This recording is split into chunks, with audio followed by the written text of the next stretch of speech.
Það segir hún, sigur í hörkuleik. Hvað að skapa þetta fyrir þína stúlkur? Þetta náttúrulega eins og ég sagði fyrir leikinn, þetta eitt skot, eitt víti, eitt frákast, eitt turnover sem að skilja liðin að, þannig að þetta náttúrulega bara jafn allan leikinn og endaði okkar megin. Nú lendið undir í nokkuð skipti, koma alltaf tilbaka. Já, það er 11 stig undir mest, við lendum undir 4-5 stig, 6 stig, 11 stig. En við komum tilbaka, annar leiklutin var fyrir eitthvað slagur hjá okkur en þriði leiklutin góður. Við komum tilbaka og ég hafði trú á þessu allan tíman og með hörkuliði bakum mig þannig að.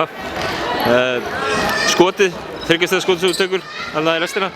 Hafðirðu alveg trú á þessu skotið þráttur að hafa kannski ekki verið að hitta mikið fyrir leiknum? Já, fór ekkert ofan hjá mér og einhvern veginn ekki minn leikur en ég fekk boltan, ég hugsaði ekki neitt, ég vissi að það var lítið eftir, ég held að það var 6 sekúndur eftir kannski en eina sem ég hugsaði var að ég verði að taka þetta skot og mér leið mjög vel þegar ég sá hann detta í gegnum netið.